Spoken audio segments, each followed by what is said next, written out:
and welcome to the Teaching Company's course on the history of ancient Rome. My name is Garrett Fagan from the Pennsylvania State University, where I teach Latin, Roman history, and Roman civilization. And I'll be your guide for the next 48 lectures as we survey the sprawling, majestic, complex, I'll be straightforward and say that up front, and occasionally somewhat frightening history of the longest-lived and largest empire that mainland Europe has seen. For this and the next lecture, before we embark on the details of the history of Rome, I want to introduce you to the subject, address some very basic issues in this, the first lecture, and in the second, the next lecture, introduce you to the nature of the evidence for ancient history. To begin with, however, I think we should start very much at the beginning and answer a question that's always been asked of me: why bother? Why bother studying the history of ancient Rome? Then we will look at the parameters of the course. We will set the limits of our study, the thematic focuses of the course, the chronological and geographic focuses of the course. And then I will end this lecture finally with some personal thoughts on the nature of ancient history specifically, and how it differs from what most people in the public consider to be typical history.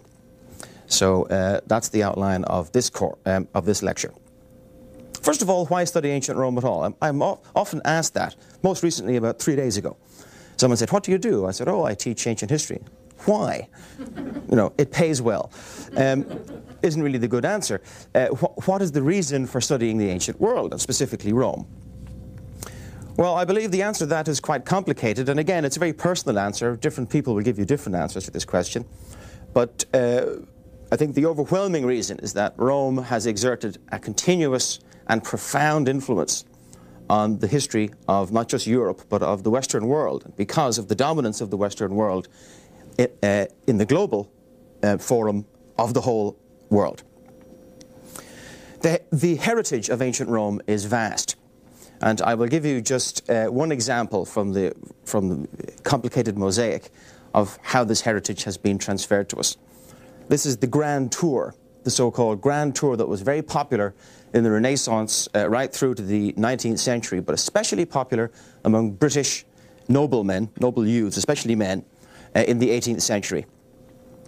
The Grand Tour was a prerequisite for the educated man, who had, of course, already read his Latin and Greek in school, and perhaps in universities. And the Grand Tour involved travelling over to the continent from England, usually, beginning at Paris, and then, with no set itinerary, moving through the great cultural centres of Europe. But the destination was invariably always Rome. You could add in Florence and Naples, because in the 18th century, at this time, Pompeii was just being discovered and excavated in a very systematic way. So Naples was also a popular destination, but for Roman reasons. And of course, Venice was also a popular spot, but the ultimate destination was invariably Rome. At any one time, there could be hundreds of Englishmen traversing the continent on their way, looking at all the ancient monuments. In 1786, for instance, Sir John Fleming Lester noted that Rome was, quote, perfectly filled with English, unquote. And Edward Gibbon was prompted to write his vast and magisterial study, The Decline and Fall of the Roman Empire, whilst sitting on the Capitoline Hill in Rome on the Grand Tour as a young man in 1764. Well, the direct way that the ancient world came into the modern through these Grand Tours is self-evident. When these people came back from Italy and from Rome, they brought with them the sensibilities of the ancient world. They liked to decorate their houses, or build them even in neoclassical styles. They liked to surround themselves either with genuine ancient artifacts or with fakes. And of course, in the poetry they wrote, the literature they wrote, they reproduced ancient Roman sensibilities again and again. Direct cultural influence through the Grand Tour. But that's only one tiny tessera of the larger mosaic. In fact, if we look around us in the modern world, the face of Rome is everywhere to be seen, as long as you know where to look and how to identify it when you look there. For instance, the Romans have given us two major models of government. A republic, a balanced republic involving usually a limited enfranchised body of citizens who elect members of a council that also has an executive branch of officers answerable to that council who carry out the orders of the council. That is a Roman model of government. The other model, which is not, of course, popular on this side of the Atlantic, but has been very popular in Europe and is still around in certain places, is a monarchy. But a monarchy tempered by law and tradition, and also a monarchy answerable to councils and the public. And another form of government that has died out since, but was very popular and very common in Europe for many centuries, was absolute monarchy. All of these are Roman models.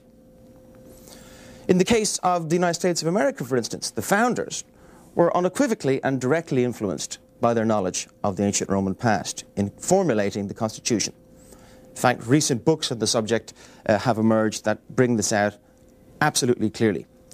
One published in 1995 is called The Founders and the Classics, and shows not just how the polity of the USA has been influenced by ancient Rome, but how attitudes towards pastoralism, agriculture, the place of the citizen in the state, and so forth, were all informed by the founders' knowledge of the classics, and particularly of the Roman classics. Another feature of the Roman world that we inherit and take for granted is our reverence for the law. The Romans loved the law. They conceived of the law somewhat differently from the way we do. It wasn't a law of individual human rights, the way our modern law is. But the notion that the law stands above us all, that the law is something to which all of us are answerable, including the members of the government, that is a Roman concept. The Romans also were very profligate by ancient standards with their citizenship, which is another feature certainly of America, if we think about it, how many different people can come and become citizens of America. The notion of a universal citizenship, that is a Roman notion. In fact, we could say, in all fairness, that the very notion of the West is founded on a memory of ancient Rome. Europe has pretty much always seen, until the last century, some form of the Holy Roman Empire, although in Voltaire's words it was neither holy nor Roman nor an empire. But the very idea that people would call a political entity in Europe a Roman Empire shows the power of the memory of Rome, which I think arguably stands at the foundation of our concept of the West as a cultural and political entity. And in more everyday ways, we see Rome all around us, in our art and architecture, especially large public buildings. The Capitol in Washington comes immediately to mind. This is a Roman building. Some people may think it's Greek, but they're speaking from architectural ignorance. This is a Roman building. The Greeks didn't have domes. The Romans were the ones who developed concrete, and so were able to develop curvilinear forms of architecture, which they, to be sure, encased in Greek classical forms, in columns and marble and so forth. This is very much a neoclassical, but very much a Roman model of public architecture. If we look at ancient temples, ancient Roman temples, and compare them to, say, the Supreme Court building, the influence is crystal clear and doesn't need really to be built upon. Or if we take a very specific form of Roman building, the Triumphal Arch, which was really a monument of personal egotism built by successful generals and eventually emperors. And then look at the Arc de Triomphe in Paris, one of the major monuments of Paris, built by, yes, an egoistic individual. Then we can see that the architectural and artistic heritage continues. This is just in the form of architecture. I haven't mentioned sculpture, painting and so forth, all of which have governed, or at least greatly exercised an influence on the forms of Western art and cultural achievement. But by far the most direct descendant of ancient Rome is the Catholic Church. Because, in fact, the Catholic Church is in many ways the son of Rome. It is the Roman Empire made manifest in the modern world. It has an absolute emperor in the form of the Pope. The Pope is called the Supreme Pontiff. Why? Have you ever wondered why he's called the Supreme Pontiff? Well, because the ancient Roman chief priest was called the Pontifex Maximus, which means the Supreme Pontiff. Why? Well, that's a different matter. Maybe we'll get to that when we look at Roman paganism later in the course. But the very title and nature of the papacy is modelled on the ancient Roman Empire. Where does the Pope live? He lives in Rome. He lives in Rome surrounded by neoclassical buildings. He has around him a council, if you like, of cardinals, whom, like ancient emperors, would send out governors to the provinces. He sends out to govern specific regions of the Catholic world. And those governors have under them a series of underlings going down to the parish priest who help them administer the Catholic world. This resemblance between the Roman Empire and the Catholic Church is not coincidence. As we'll see later in the course when we look at the rise of Christianity, one of the reasons for the success of the Christian Church was precisely its modelling, its conscious modelling of its organisation on the secular Roman government of the empire. So much then for some of the influences, and I've just scratched on the surface. There are many more that we could talk about that have come down to us from the ancient world, and specifically from ancient Rome. But there are other reasons, I think, why it's worth studying Roman history. There's no doubt that in the popular image there are certain powerful themes, images in the mind that can spring to mind when one thinks of ancient Rome and are still obviously something that resonate with us. Caesar murdered as he comes into the Senate House. Nero fiddling while Rome burns. Gladiators fighting to the death on the sand in front of ravening crowds. Chariot races. Decadence and orgies. These are all images that come to mind of ancient Rome, and they can be found reproduced in popular culture either directly or indirectly again and again. I heard recently an excellent paper which showed that themes drawn from Roman history have infused many science fiction TV and movie depictions, particularly the image of bread and circuses, the notion of a manipulative government that sort of keeps the populace docile through violent entertainment, manifested in various Star Trek episodes, in movies like Rollerball and so forth. These are all themes that are familiar to us. They can be sort of rehoused, recast, and represented to us in recent science fiction, but they're all drawn from the Roman world. Yet another rather more mundane reason for studying Roman history is that it's just really interesting. The Roman Empire was extremely large, stretched from Syria to Scotland, from the Black Sea to the Atlantic Ocean, spanning 3 continents. It was extremely long-lived, as empires go, 500 years, which is really quite a remarkable achievement, how the empire survived so long. But more than anything else, during that long period of time and over that great expanse of land, it changed enormously. Unlike many ancient states, which tended to be fairly static, the Roman Empire changed socially, politically, culturally, again and again. It reinvented itself, to use a modern term, repeatedly. It changed from being a monarchy to being a republic, back to being a monarchy, and ultimately to being a divinely legitimated monarchy, rather on the model of a medieval monarchy. Just that process, just that political process is fascinating to trace, the way the Romans adapted and changed themselves to fit new circumstances. Culturally, it changed from a very basic, rustic, simple society to a highly sophisticated, urbanized, Hellenized society. By Hellenized, I mean influenced by the Greeks, and we'll be looking at that in some detail later in the course.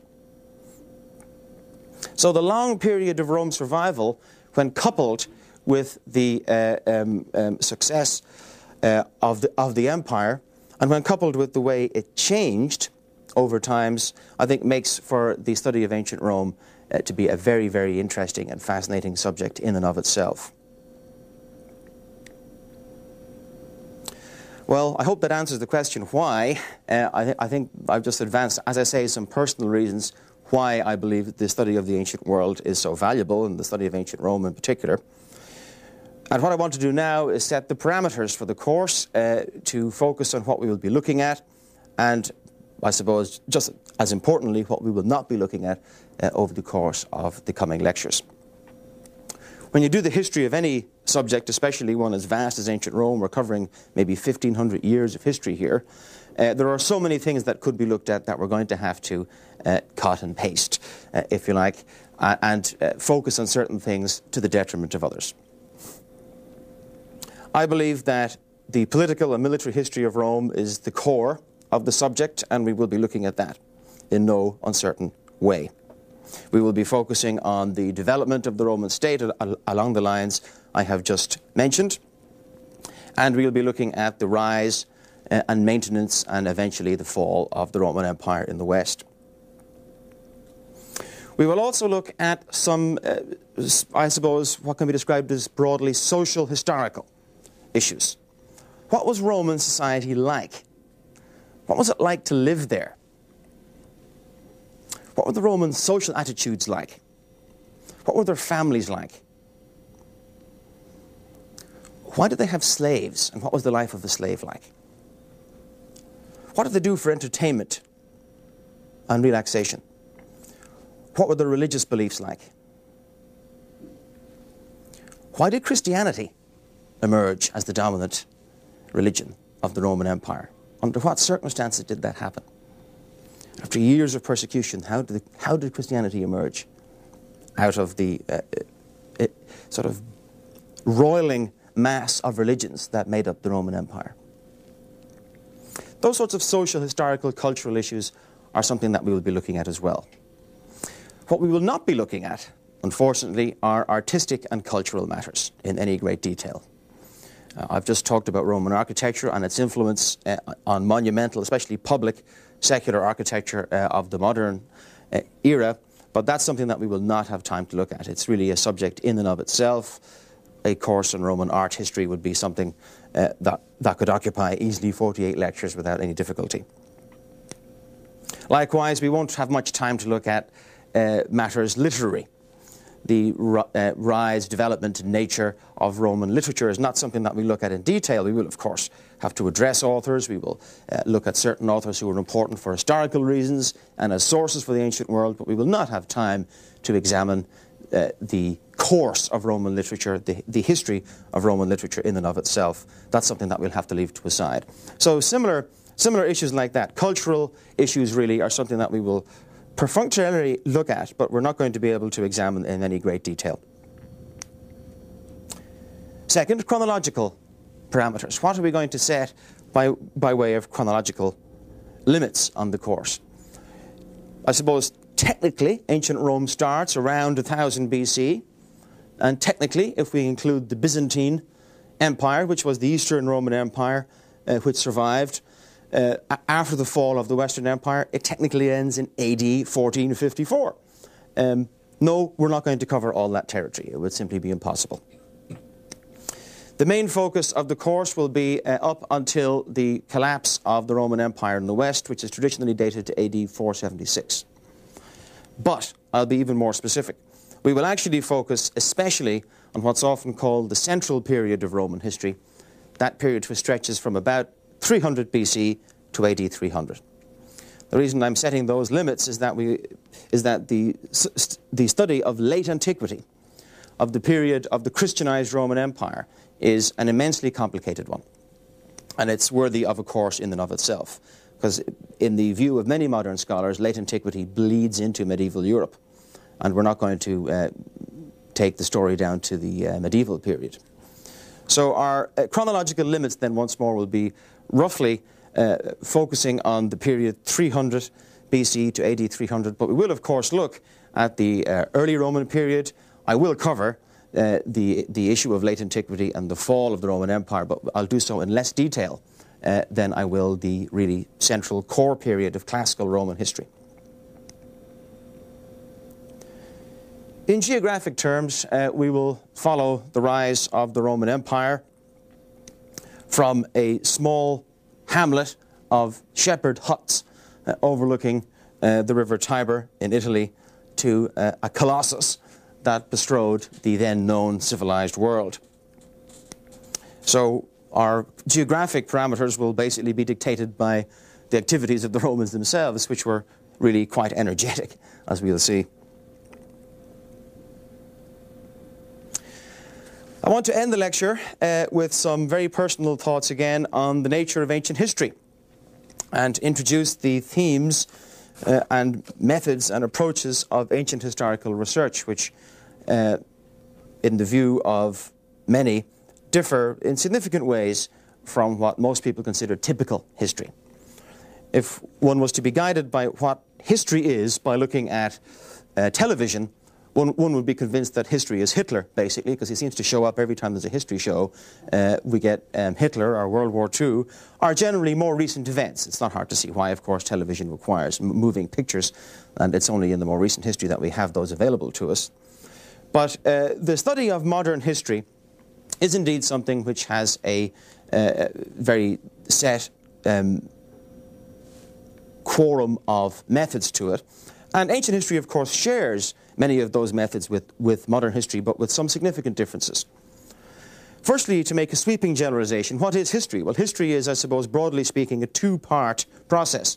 It's the assemblage of facts about the past. That's part one.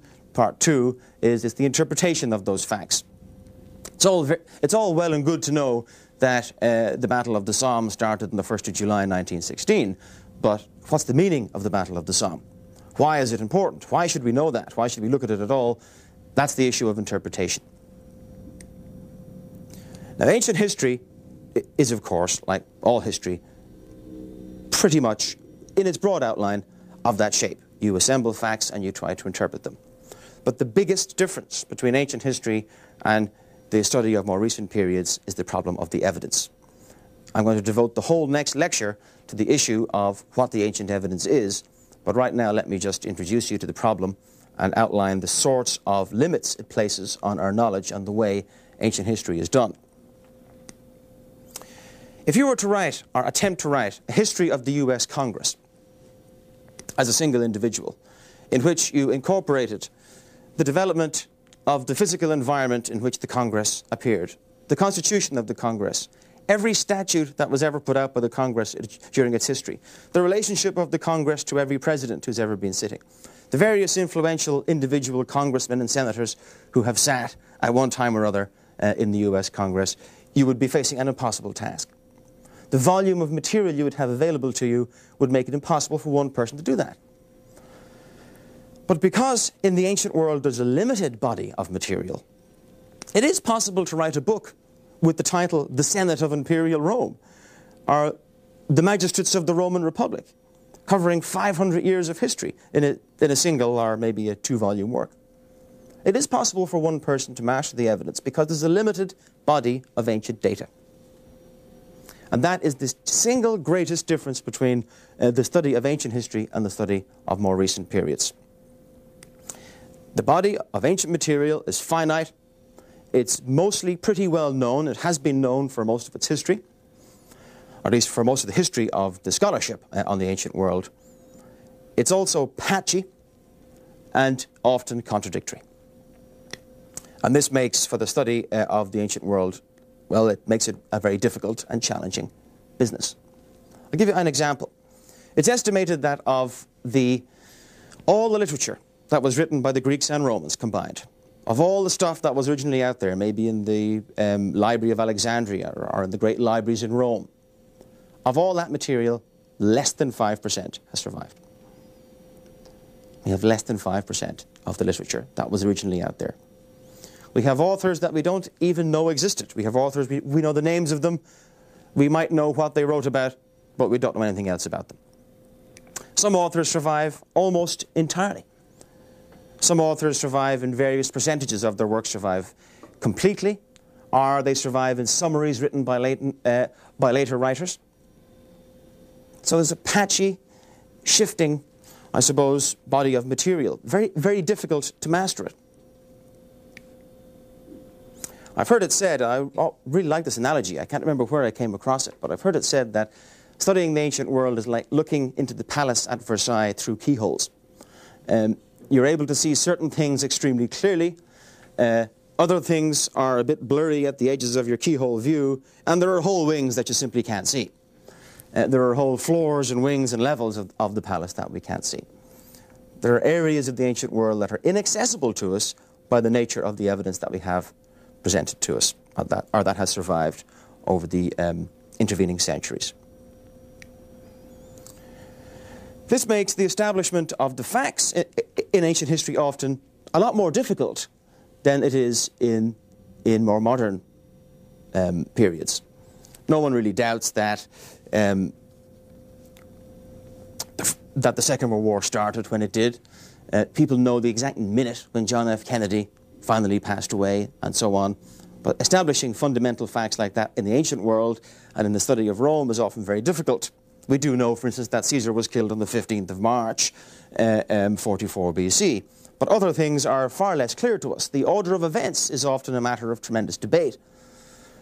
To take just an example, the issue of the breakout of the Second Punic War, which we look at in more detail later in the course, is a matter of some discussion. This was a war that almost eliminated Rome from the face of the planet, because the Carthaginian general was a man called Hannibal. And this war started actually in Spain. And it started over a dispute about a rather inconsequential place in Spain called Saguntum. And it's a matter of tremendous debate about the nature of Roman-Carthaginian relations in the lead-up to the dispute over Saguntum. What was the nature of the agreement about the spheres of influence in Spain between Rome and Carthage? When was that agreement reached? Where did Saguntum fit into that agreement? And when did the Romans establish a friendship with Saguntum that allowed them ultimately to side with this place and start a war with Carthage? Not that the Romans started the war, but it was the spark that ignited this massive conflict. All of those basic facts, fundamental facts, as to the start of this absolutely titanic struggle between these great states are all matters of debate. They're not matters of certainty. And this leads us to, I suppose, the next major the next major facet of ancient historical inquiry. That is, because of the limited body of evidence, the scope of interpretation by modern scholars is far broader for the study of the ancient world than it is for the modern. I'm not saying that modern historians are all in one big happy agreement, sitting around in a rose garden, eating lollipops and saying how they all agree with each other. Far from it, of course not. But the sorts of things that they argue about are so much more, I suppose, marginal by the values or by the standards of the ancient historian, that there is a big difference there. Interpretation in the study of the ancient world is far broader than it is for the study of the modern world. And this leads to what I've termed the absence of certainty. As I say, there are certain things that we know. Remember the keyhole image. We can see through the keyhole into certain parts of the palace, but there are whole areas of the palace that we cannot see. Certainty is very much the rare bird of the study of ancient Rome. There are certain things that we can absolutely say with confidence if the ancient evidence is focused on those things. Again, I'm leading into the next lecture here a little bit, but this is what we'll be seeing the next time around. More often than not, what you have in the study of ancient Rome and the history of ancient Rome are competing reconstructions, competing models to explain the events that we have preserved for us in the ancient evidence. This means that there are few definitely correct answers that can be given to very many fairly fundamental questions about the facts of the ancient Roman world. I don't want to oversimplify here, but there are certainly issues that remain a matter of tremendous discussion and tremendous debate. Fundamental issues that are forced upon the ancient historian, the modern ancient historian looking at the ancient world, by the nature of the evidence. The primary evidence is again what we're coming back to again and again and again, and that's what we're going to look at in the next lecture.